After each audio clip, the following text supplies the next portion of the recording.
వారిని చూస్తే భక్తిహీనులకు కోపం వస్తుంది. అతను సరైన మార్గం నడుస్తున్నందువల్ల అన్యాయాలు చేసే తప్పుడు పనులు అతనికి కనిపించాయి.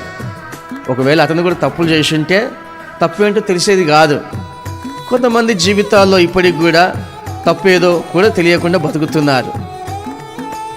అయితే ఇతను పవిత్రంగా పరిశుద్ధంగా జీవించడానికి, దేవుని వాక్యానికి సంపూర్ణంగా విధేయత కలిగి జీవించడానికి నిర్ణయం తీసుకున్నాడు.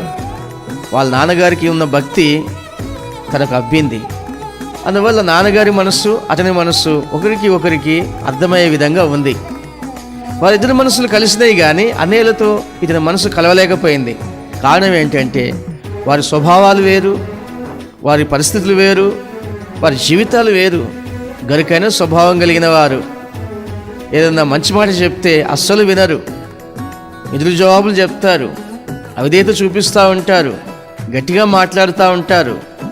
తప్పు ఏదైనా చేస్తే మందలిస్తే కోప్పడతారు. తప్పు చెప్పిన వ్యక్తిని హతమార్చుదాం అనుకుంటారు. అలాంటి జీవితాలు కలిగిన స్వభావం వారిది. అది గొర్రె స్వభావం కాదు, మేకలకుండే స్వభావం వాళ్ళకుంది. అయితే యోసేపు జీవితం మాత్రం ఒక గొర్రె పిల్లకున్నంత స్వభావము ఉంది గనక, వాళ్ళ నాన్నగారికి ఉన్న భక్తి ఇతని భక్తి కలిసింది గనక ఇద్దరి మనస్తత్వాలు కలిశాయి.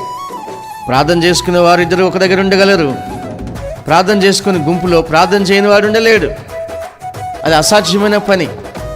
దేవునికి సంపూర్ణమైన విధేయత కలిగిన వ్యక్తికి, విధేయత లేని వ్యక్తికి తేడా ఉంటుంది. దేవుని వాక్యానుసారంగా జీవించే వ్యక్తి ఎప్పుడు లోబడతాడు, విధేయత చూపిస్తాడు. ఎదురు జవాబులు అనే మాటలే ఉండవు.